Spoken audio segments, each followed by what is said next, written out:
அடுத்து ஆங்கிலத்தில் பில் காஸ்பி என்கிற அறிஞர் சொல்லுவார், I do not know the key to success but the key to failure is trying to convince every one.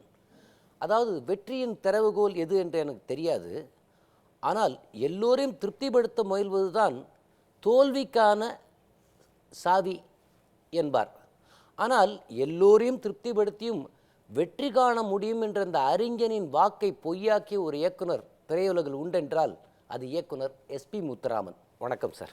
வணக்கம் சுதாகன். உங்கள் பாராட்டுக்கு என்னுடைய நன்றி. மேடம் அவர்களுக்கு எல்லோருடைய சார்பிலும் எங்களுடைய மனமார்ந்த வாழ்த்துக்களை தெரிவித்துக் கொள்கிறோம். சார், உங்களுடைய ஆட்டோபயோகிராஃபி நான் படித்தவன். ஏவிஎம் தந்த எஸ்பிஎம். நான் மாணவ நிருபராக இருந்த காலத்திலிருந்தே முதலில் பேட்டி கண்ட ஒரு இயக்குனர் நீங்கள். உங்களுடைய அனுபவம் ஏவிஎம்மில் எடிட்டிங் அசிஸ்டண்ட் அப்ரண்டிஸாக சேர்ந்து படிப்படியாக தொழிலை கற்றுக்கொண்டு பலதரப்பட்ட இயக்குநர்களின் படங்களை, ஏவிஎம் தயாரித்த படங்களை அந்த இடத்தில் இருக்கும்போது பலரை பார்த்து பலரோடு பழகிய அனுபவங்கள் உண்டு. இவர்களோடு எப்போது உங்களுக்கு முதலில் பழக்கம் ஏற்பட்டது மேடத்தோட? நான் கிட்டத்தட்ட எல்லா இயக்குநர்களோடையும் அசிஸ்டண்ட்டாக இருந்த பிறகு சரவணன் சார் தான் ஏசி தொழில் வச்சுருந்துட்டு இனிமேல் தொடர்ந்து பணியாற்றுங்கன்னு சொல்லிட்டு வீரத்திருமகன் படத்தில் என்னை ஏசி தொழில் வச்சிருந்த கையில் என்னை பிடிச்சி கொடுத்துட்டாரு. ஆகவே அவர் மூலமாக தான் நான் தொழிலை முழுமையாக கற்றுக்கிட்டேன். இயக்குனர் ஏசி தொழில் வச்சிருந்தது அவர்கள் தான் எனக்கு குரு. ஆகவே ஏவிஎம் எடுத்த படங்களில் எங்கள் மாமான்னு ஒரு படம், அண்ணன் நடிகர்களும் சிவாஜி கணேசன் அவர்களும் மேடம் அவர்களும் குழந்தைகளும் வச்சு எடுக்கப்பட்ட படம். ஹிந்தியில் பிரம்மச்சாரின்னு அந்த படத்தினுடைய குழந்தைகள்லாம் வச்சு பண்ணுங்க. அதே அந்த குழந்தைகளோடையெல்லாம் இது பண்ணும்போது சிவாஜியும் சரி மேடம் சரி அந்த இன்வால்மெண்ட்டோடு அந்த படத்தை பண்ணாங்க. அதில் சிவாஜி பாடுற ஒரு பியானோ சாங் ரொம்ப பாப்புலரான சாங்கு. அதில் சுச்சுவேஷனோட, அதாவது அதில் அந்த சாங்கில் என்ன ஸ்பெஷாலிட்டின்னா சிவாஜி தான் பாடுவார் அவர். ஆமாம். ஆனால் ரியாக்ஷன்ஸ் ஃபுல்லாக இவங்க இந்த அம்மா ஏன்னா இல்லை எல்லாமே ட்ராலி பூரா அவங்க மேலே தான் ட்ராலியாக போய் அவங்களுடைய ரியாக்ஷன்ஸை வச்சு அந்த படம் பாட்டே ரொம்ப எமோஷ்னலாக இருக்கிற ஒரு காட்சி. ஆகவே அந்த படத்தில் நான் அசிஸ்டன்ட் டைரக்டராக பணியாற்றுகிற போது அவங்களோடையெல்லாம் நிறைய பழகிற வாய்ப்புகள், நான் பணியாற்றதை அவங்க பார்க்குற வாய்ப்புகள்லாம் கிடச்சிது. அது நடிகர் திலகத்தோடு நாங்கள்லாம் நடிகர் திலகத்துடைய நடிப்பை பார்த்து சினிமாவுக்கு வந்தோம். அவே அவரோடைய பணியாற்றுகிற காலங்கள் வரும்போது ரொம்ப சந்தோஷப்பட்டோம். படம் பண்ணியிருக்கீங்க, 100 படங்களுக்கு மேலே பண்ணியாச்சு. இவங்களோட என்ன படம் ஒர்க் பண்ணீங்க? நம்ம விசி குணாவுடைய கனிமுத்து பாப்பாவில் தான் நான் இயக்குனராக அறிமுகமானேன். அதுக்கு பிறகு பெத்தமனம் பித்து இந்த மாதிரிலாம் படங்கள் பண்ணிகிட்டு இருக்கும்போது ஒரு நாள் திடீர்னு வந்து முத்துராம் சார் அன்பு தங்கிங்கிற ஸ்டோரி பண்ணலாம் பண்ணியிருக்கேன் கேளுங்கன்னு சொல்லி சொன்னார். கேட்டேன், கோவிந்தன்கிறவோட பார்ட்னர்ஷிப்ஸ் வந்து எடுக்க போகிறேன், உங்களுக்கு கதை பிடிச்சிருக்கு சார்னு. எனக்கு ஒரு ஆசை முத்துராமன் சார், கதாநாயகியாக ஜெயலலிதா அவங்கள போடலான்னு நான் நினைக்கிறேன், நான் போய் பேசிட்டு வரேன். நான் அப்போ நான் சொன்னேன், நீங்கள் பேசிட்டு வாங்க சார், ஆனால் அவங்க நான் இயக்குனராக இருக்கிறதுக்கு விரும்புவாங்களான்னு எனக்கு என்னால் சொல்ல முடியல, அதையும் ஒரு தடவை ஓப்பனாக கேட்டுட்டு வந்திருக்கேன் சார், ஏன்னா அவங்க விருப்பம் இல்லாமல் நான் செய்யக்கூடாது, அதையும் கேட்டுவாங்க நான் சொல்லி அனுப்பிச்சேன். இல்லை நாங்கள் கேட்டுறேன் முத்துராமன் சொல்லிட்டு போனார். முதல்ல போய் கதையை சொல்லியிருக்காரு, கதை ரொம்ப பிடிச்சிருக்கு பண்ணிடலாம், யார் டைரக்ட் பண்ண போகிறாங்கன்னு கேட்டிருக்காங்க. கேட்டவுடனே கோனாத் சார் சொன்னார், அந்த கனிமுத்து பாப்பான்னு ஒரு படம் எஸ்பி முத்துராமன் சார் பண்ணாங்க, அவங்க வந்து ஏவிஎம்லேருந்து தயாரானவங்க, அவங்கள போடலான்னு நினைக்கிறேன். அப்போ உடனே அவங்க சொன்னாங்களாம், இல்லை ஏசி தொழில் வச்சுருந்தோட எங்கள் மாமா ஒர்க் பண்ணும்போது அவர் ஒர்க் பண்ணியிருக்காரு, அவருடைய ஒர்க் எனக்கு தெரியும், அவர் நல்லா ஒர்க் பண்ணுவார், அவரே டைரக்ட் பண்ண சொல்லுங்கள் அப்படின்னு எனக்கு பச்சை கொடி காட்டினது அந்த எங்கள் மாமாவுடைய நான் பணியாற்றிய காலத்தினால சொந்த லாபம். நீங்கள் இங்கே வந்து உங்களுடைய நினைவுகளை பகிர்ந்து கொண்டதற்காக எங்களுடைய மனமார்ந்த நன்றியை தெரிவித்துக் கொள்கிறோம். வணக்கம். எனவே பல்முகம் கொண்டவருக்கு திரையுலகத்தினுடைய சார்பில் என்னுடைய நன்றியும் வணக்கத்தையும் எல்லாருடைய சார்பிலையும் நான் தெரிவிச்சுக்கிறேன். வணக்கம். நன்றி. கலையுலக மார்க்கண்டேயன், அப்படித்தான் இன்றும் அவரை அழைக்கிறார்கள். எந்த விஷயத்திலும் துல்லியமாக, ஆழ்ந்து, கவனமாக, ஸ்ரத்தையோடு, எடுத்த காரியத்தில் முனைப்போடு செயல்படுகிற கலைஞர்களை காலம் மனதில் நிறுத்தி வைத்தே கொள்ளும். அப்படிப்பட்டவர்தான் சிவகுமார். அவர் நமது கலைச்செல்வியை பற்றி என்ன சொல்கிறார்? வணக்கம் சுதாங்கன். இன்னைக்கு சகோதரி ஜெயலலிதா அவர்களுடைய பிறந்தநாள். இறைவன் அவருக்கு நீண்ட ஆயுளையும் நோயற்ற நிம்மதியான வாழ்வையும் மங்கா புகழையும் கொடுக்க வேண்டும் என்று வேண்டிக் கொள்கிறேன். 1965 வெண்ணிற ஆடை படத்தின் மூலமாக அம்மா தமிழ் திரையுலகத்துக்கு வந்து எம்ஜிஆர் அவர்களோடு 28 படங்கள்லையும் சிவாஜி அவர்களோடு 15-16 படங்கள்லையும் நடித்து தமிழ், தெலுங்கு, கன்னடம், இந்தி, ஆங்கிலம் என்று பல மொழிகளில் நடித்து பல ஹிட் படங்களை கொடுத்து ஒரு மகாராணியாக சரித்திரம் படைத்தவங்க. அவங்களோட நான் ஒரு 8 படங்களில் நடிச்சிருக்கிறேன். அதில் வந்து கந்தன் கருணை, கிருஷ்ணலீலா, அம்மாவுடைய 100வது படம் திருமாங்கல்யம், சோசார் டைரக்ட் பண்ண யாருக்கும் வெட்கமில்லை முக்கியமான படங்கள். அதில் இந்த கந்தன் கருணை தான் நான் முதல்ல அம்மாவோட சேர்ந்து நடித்த படம். 1966 ஜூன் மாதம் 12ஆம் தேதி ஞாயிற்றுக்கிழமை சாரதா ஸ்டுடியோவில் இந்த படத்தில் குறிஞ்சியிலே பூமறந்து குலுங்குதடி தன்னாலேன்னு ஒரு பாட்டை வந்து பிக்சரைஸ் பண்ணியிருப்பாங்க.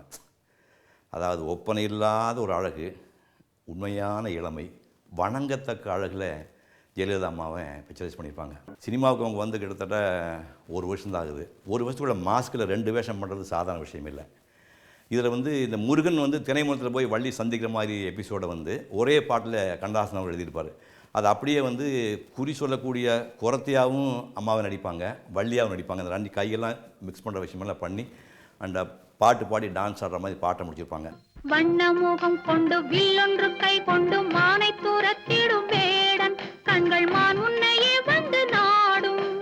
வண்ணமுகம் கொண்டு வில்லொன்று கை கொண்டு மானை தூரத்திடும் வேடன் கண்கள் மான் உன்னையே வந்து நாடும். அடி இம்மானூர் பெண்மான் மகள் அம்மான் மகள் என் மானென வள்ளி என்றுன்னை அழைப்பான் பல வம்புகள் பேசிய மறைவா. அந்த காலத்தில் கதாநாயகியாக நடிக்கிறவங்களுக்கு அழகு வேணும், இளமை இருக்கணும், ஃபோட்டோகிராஃபிக் ஃபேஸ் இருக்கணும், சீக்கிரமாக டயலாக் மனப்பாடம் பண்ணுற கெப்பாசிட்டி இருக்கணும், எல்லா விதமாக டான்ஸ் ஆடக்கூடிய ஆற்றல் இருக்கணும். இத்தனை திறமையோடு திரைப்படத்துறைக்கு வந்து 1965 75 வரைக்கும் ஒரு 10 ஆண்டுகள் முடிசூடார் ஆணியாக வாழ்ந்த மகத்தான பெண்மணி என்னுடைய அன்பு சகோதரி ஜெயலலிதா அவர்கள். அந்த இளமை காலம், கடந்த காலம், கோல்டன் டேஸ் மறக்கவே முடியாது. ஒரு காலகட்டத்தில் தமிழ் திரைப்பட உலகத்தில் இருந்த தயாரிப்பாளர்கள் சிலர் சிறுகவே யோசிக்க மாட்டார்கள். அவர்களுக்கு எல்லாமே பிரம்மாண்டம். உதாரணமாக மெரிலாண்ட் சுப்பிரமணியம், ஜெமினி அதிபர் எஸ்.எஸ். வாசன், வாகினி விஜயாவின் அதிபர்கள் நாகிரெட்டி சக்கரபாணி, ஏவிஎம் நிறுவனம். அவர்கள் எல்லாவற்றையுமே பெரிதாகத்தான் சிந்திப்பார்கள்.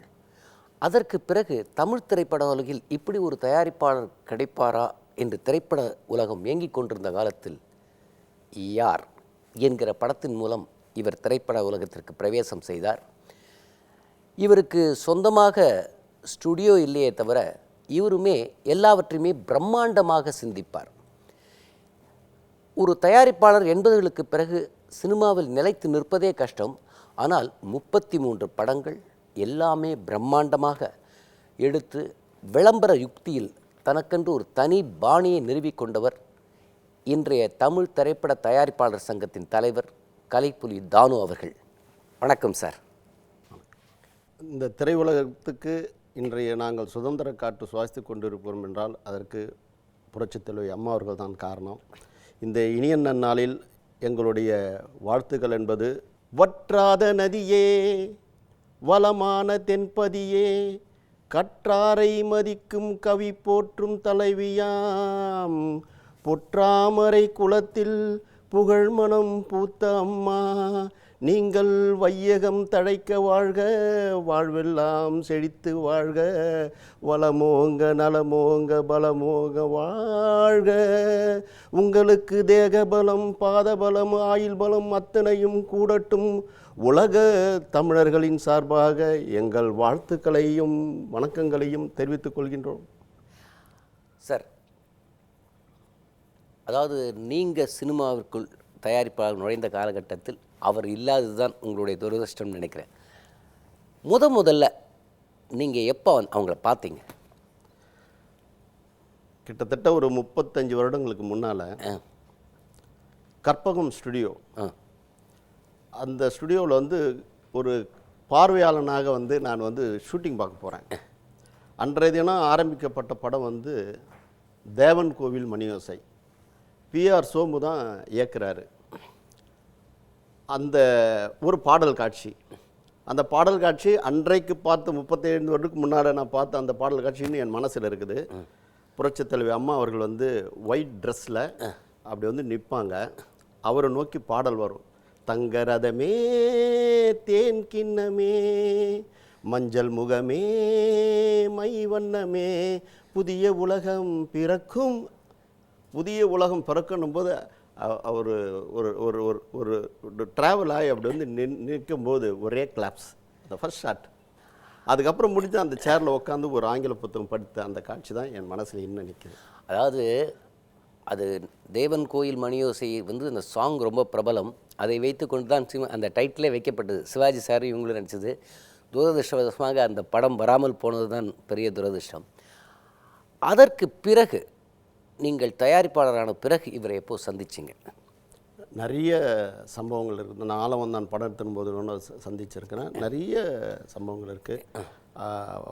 என்னுடைய இல்ல திருமணத்திற்கு ஒவ்வொருத்தருக்கும் அவங்களை அழைக்கும்போது அவர் அரவணைத்து ஆசி கூறி முகம் கூறி பரிசு கொடுத்ததெல்லாம் இன்னும் மனசில் நிற்கிது. நிறைய சம்பவங்கள். அதாவது நீங்கள் அடிப்படையில் நீங்கள் உங்கள் ஃபேமிலிக்கும் சினிமாவுக்கும் சம்மந்தம் இல்லை என்பது எனக்கு தெரியும்.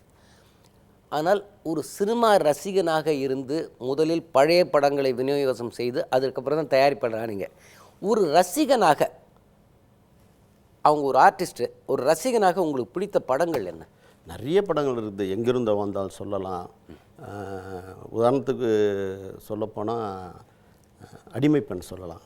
அடிமைப்பெண்ணில் வந்து அந்த புரட்சி தலைவர் வந்து கூணனாக இருந்து அந்த கூணை வந்து நிமிக்கிறதுக்கு அவர் நிமிரணுன்றதுக்காக புரட்சி தலைவர்கள் வந்து அப்படியே ஒரு இங்கேருந்து கையை பிடிச்சி அப்படியே நிமித்தி அப்படி நின்று காமிக்கிற அந்த அந்த உள்வாங்கி செய்யக்கூடிய அந்த காட்சி வந்து மிக பிரமாதமாக இருக்கும். அதனுடைய தொடர்ச்சியாக பார்க்க போனால் அதுலேயே ஒரு காட்சி வரும். ஒரு பெரியவர் வந்து புரட்சி தலைவர் வந்து மயங்கி நிலையில் இருக்கும்பொழுது அம்மா கிட்ட வந்து புரட்சி தலைவர்கிட்ட புரட்சி தலைவர் ஒப்படைச்சி, அம்மா இந்த நாட்டையே உங்கள்கிட்ட ஒப்படைக்கிறேன், நீ தாம்மா பாதுகாக்கணாங்க. இன்றைக்கு பாருங்கள், எத்தனை வருஷமானாலும் இந்த இயக்கத்தையும் இந்த நாட்டையும் எப்படி அவருடைய பெயரையும் பாதுகாத்து வராங்கன்றது உலகறிந்த விஷயம். என்ன செய்யணும் தாத்தா? நான் என்னைக்காவது செத்துட்டா நீ அனாதை ஆயிடுவியோங்கிற பயத்தினாலதான் உனக்கு ஒரு வீரனுக்கு தேவையான வித்தை எல்லாம் கத்து கொடுத்தம்மா. அதுக்கு நன்றியா கேட்கிறேன். எனக்கு இந்த உதவியை செய்வியா அம்மா? நிச்சயமா செய்றேன் தாத்தா. என்ன செய்யணும்? இவர் ஒரு குழந்தை, இவரை உன்கிட்ட ஒப்படைக்கிறேன். இவரை ஆளாக்கி அறிவூட்டி அவங்க அம்மா கிட்ட ஒப்படைச்சிடுமா. இவர் இருக்கிற இடம் இவங்க அம்மாவுக்கு கூட தெரியக்கூடாதுமா. யாருக்காவது தெரிஞ்சா அந்த கொலகார செங்கோட இவரை கொண்டுடுவாம்மா. தாத்தா, இவருக்காக எதையும் தியாகம் செய்வேன். ஆனா எதுக்காகவும் இவரை தியாகம் செய்ய மாட்டேன் தாத்தா. ஜீவா, ஜீவா, என் தாய் நாட்டினுடைய ஜீவா எதிர்காலத்தை உங்கிட்டதான். ஜீவா, ஜீவா படைச்சிருக்கிறம்மா. அதாவது முன்ன சொல்லுவாங்க, எழுத்தாளன் வாக்கும் கவிஞன் வாக்கும் பொய்க்காதுன்னு. அது காலம் நிரூபித்து விட்டதுன்னு நினைக்கிறேன். அதற்கு பிறகு அவங்க பிளாக் அண்ட் ஒயிட் ஃபிலிம் பண்ணியிருக்காங்க, பல படங்கள் பண்ணிருக்காங்க. ஒரு காட்சியிலே அவங்களுடைய வர்சடைலிட்டியை நீங்கள் எந்த பாட்டில் பார்த்தீங்க? அம்மனோ சாமியை சொல்லலாம். நீங்கள் அம்மனோ சாமியை பாடும்போது அதில் வந்து ஒரு ஒரு ஒரு ஒரு சர்ச்சு, ஒரு தேடல் இருக்கும். ஒரு ஒரு அங்கேருந்து எதிர்பார்த்து வெளியில் போகிறதுக்கு உண்டான சூழலில் தேடுறது இருக்கும், கண்டுபிடிக்கிறது இருக்கும். ஒரு ஒரு ஒரு ஒரு உத்வேகத்தை கண்டுபிடிச்சு சொல்லக்கூடிய திறன் இருக்கும். அதில் ஒரு காமெடி இருக்கும். அதில் பார்த்தீங்கன்னா 3 விதமான நளினம் இருக்கும். ஒரு வேகம் இருக்கும், ஒரு காமெடி இருக்கும். அந்த நடனம் வந்து அவங்களால தான். அவர்களுடைய பார்வை சினிமாவுக்கு எப்படி இருக்கு? சினிமா மீது இன்றைக்கி வந்து ஒரு நூற்றாண்டு விழாவில் 10 கோடி கொடுத்து இந்த இந்த திரையுலகுக்கு வந்து மிகப்பெரிய ஒரு காவலரான காவல் தெய்வமாக இருக்காங்க. அதோடு மட்டும் இல்லாமல் ஒவ்வொரு சூழல்லையும் எங்களுடைய எண்ணங்கள் தெரிஞ்சாலுமே அதை தீர்க்கக்கூடிய மருத்துவராகவும் இருக்காங்க. அது அது அது சொல்கிறதுக்கு விட நாங்கள் வந்து செய் நன்றியை எப்படி காமிக்கணுன்றதுக்கு நாங்கள் ஆர்வமாக இருக்கோம். அது அவருடைய பிறந்தநாளில் வந்து நாங்கள் வந்து அம்மா அண்ணாமலைக்கும் திட்டம்னு ஆரம்பிச்சிருக்கிறோம். அது இசைஞானி இளையராஜா அவர்கள் வந்து தான் அதை ஆரம்பித்து வைக்கிறாரு. இது ஒவ்வொரு அதாவது காலமாக அம்மா அண்ணாமலைக்கும் திட்டம் தயாரிப்பாளர் சங்கத்தில் நடக்குதுன்னா அதுக்கு வந்து அவர்களுக்கு நாங்கள் கொடுக்குற ஒரு கௌரவம் தான். அவங்க எங்களுக்கு செய்ததுக்கு ஏதாவது ஒரு வழியில் எங்களுடைய பணித்த கண்களுக்கு அவங்களுக்கு நன்றி தான் நாங்கள் சொல்லுவோம். என்னென்னைக்கு விசுவாசமாக நாங்கள் இருப்போம். அதாவது இந்த நிகழ்ச்சியை பொறுத்தவரையில் அவருடைய கலை பயணத்தை, அதாவது அவங்க கலை மூலமாக உச்சாணி சிகரத்துக்கு வந்து பொது வாழ்க்கைக்கு போன பிறகு தன்னுடைய அந்த வாழ்க்கையை பற்றி மக்களுக்கு பொது வாழ்க்கைக்கு வந்தாச்சு அப்படின்னு விட்டுட்டாங்க. ஆனால் அதை இன்றைய தலைமுறைக்கு நினைவுபடுத்த வேண்டும் என்பதற்காக இப்படி ஒரு நிகழ்ச்சிக்கு ஏற்பாடு செய்தோம். நீங்கள் இங்கே வந்திருந்து உங்கள் எண்ணங்களை எங்களோடு பகிர்ந்து கொண்டதற்காக ஜெயா சார்பில் உங்களுக்கு மனமார்ந்த நன்றி, வணக்கம். தமிழ் திரையுலக தயாரிப்பாளர் சங்கத்தின் சார்பாகவும் கலை உலகின் சார்பாகவும் அவர்களுடைய பிறந்தநாள் வாழ்த்துக்கள் மேன்மேலும் எல்லா நிலையிலும் ஏற்றம் கிடைக்கும். இவர் ஒரு பிரபல கதாநாயகன். இவர் பிரபலமானாலும் கூட இவர் ஒரு பரம சினிமா ரசிகர். புரட்சி தலைவர் எம்ஜிஆர் அவர்களின் படத்தை பார்த்தே சினிமாவுக்குள் வர ஆசைப்பட்டவர். ஆனாலும் அவரிடம் எந்த படத்தை பற்றி கேட்டாலும் இல்லை அது ஜெய்சங்கர் சார் படம், அது ஏவிஎம் ராஜன் படம் என்று துல்லியமாக சினிமாவை தன் சுவாசத்திற்குள் அடக்கி வைத்து கொண்டவர். இன்றும் நடித்து கொண்டே இருக்கிறார். தனக்கென்று ஒரு வளையத்திற்குள் சிக்காமல் எந்த கதாபாத்திரத்துக்கும் நான் தயார் என்கிற மனநிலையில் சினிமாவில் ஜொலித்து கொண்டிருப்பவர் சத்யராஜ். அவர் மேடத்துடைய பரம ரசிகர். பல முறை சொல்வார், அவங்களுடைய பர்ஃபார்மன்ஸ், அவங்களுடைய காஸ்டியூம், அவங்களுடைய ஹேர் ட்ரெஸ் ஏன் பாக்கி பேருக்கு வரமாட்டேங்குது என்று சொல்லிக்கொண்டே இருப்பார். அவர் கலைச்செல்வியை பற்றி என்ன சொல்கிறார்?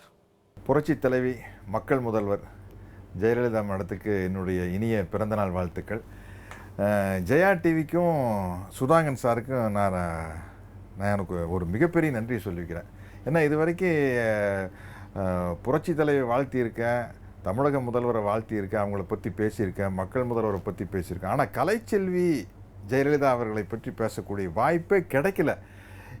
நானும் அவங்க முதல் தடவை முதல்வரான காலத்துலேருந்து அவங்கள சந்திச்சுக்கிட்டு இருக்கிறேன். ஏதோ நிகழ்ச்சிகளில் அவங்க வீட்டில் ஒரு தடவை சந்திச்சிருக்கேன். அதற்கான வாய்ப்பு கிடைக்கல. கலைச்செல்வியை பற்றி பேசணும் எனக்கு ரொம்ப ஆசை. அதனால தான் நான் சுதாகன் சாருக்கும் ஜெயா டிவிக்கு நன்றி சொல்கிறேன். ஏன்னா ஒரு நடிகராக, இப்போ நடிகர் தான், ஆக்டர் ஆக்ட்ரஸ் இல்லை, நடிகர் நடிகையில் எல்லாருமே நடிகர் தான். அதனால் ஒரு நடிகராக மிகப்பெரிய சாதனையை செஞ்சவங்க.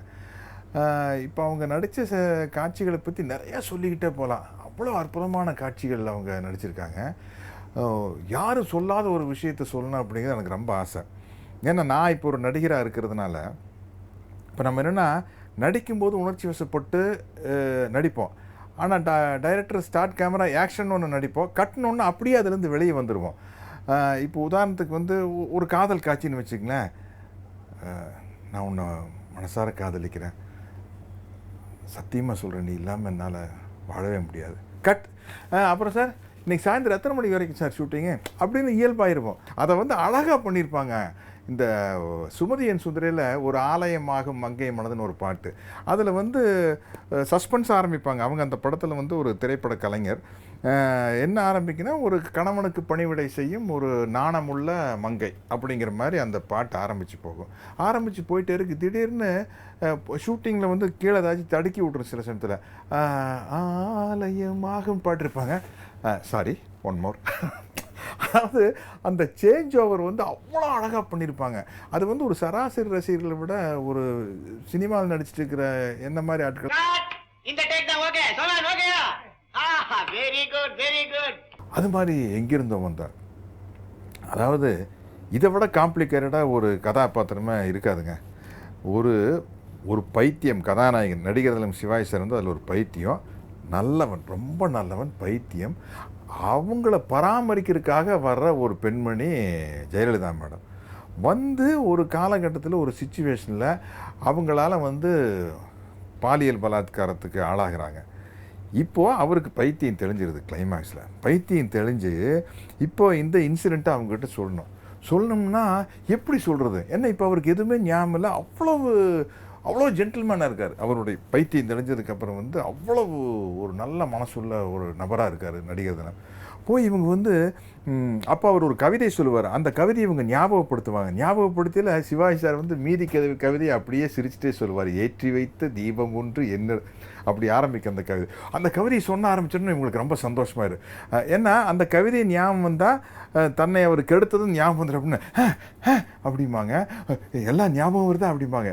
எப்படி ஞாபகம் வராக இருக்குது, நான் காலேஜில் படிக்கல பாடின பாட்டாச்சே அப்படிம்பார் சிவாஜி சார். இப்போ என்னென்னா பைத்தியமாக இருக்கு முன்னாடி அந்த கவிதையை அவர் படித்ததுனால அது ஞாபகம் இருக்குது. ஆனால் பைத்தியமாக இருக்கையில் நடந்த இன்சிடென்ட் எதுவுமே ஞாபகம் இல்லை. அப்செட் ஆகிருப்பாங்க. மறுபடியும் ஏதோ ஞாபகப்படுத்துவாங்க. சிவாஜி சார் நல்லா ஞாபகம் வருது அப்படி, இப்போது ஞாபகம் வருதா அப்படிம்பாங்க. அந்த பாதி வரைக்கும் போய் இந்த நடந்த இந்த இன்சிடென்ட் வந்து அவர் ஞாபகம் வராது. அப்படியே அப்செட் ஆவாங்க. அது வந்து ரொம்ப காம்ப்ளிகேட்டடான ஒரு ஆக்டிங்க. அதை வந்து அவ்வளோ பிரமாதமாக நடிச்சிருப்பாங்க. ஒரு பக்கம் புரட்சி தலைவர், இந்த பக்கம் நடிகர் திலகம். 2 பேருடைய படத்துக்கு வந்து எப்படி டைட்டில் வைப்பாங்க? அந்த காலத்துலேருந்து இந்த காலம் வரைக்கும் ஒரு சேலபிள் ஹீரோவுக்கு வந்து அவங்க மேலே தான் டைட்டில் வைப்பாங்க இல்லையா? அப்படி இருக்கும்போது நடிகர் திலகம் நடித்த படத்துக்கு எங்கிருந்தோ வந்தாள் அப்படின்னு ஹீரோயின் மேலே டைட்டில். மக்கள் திலகம் படத்துக்கு அடிமை பெண் அப்படின்னு ஹீரோயின் மேலே டைட்டில்.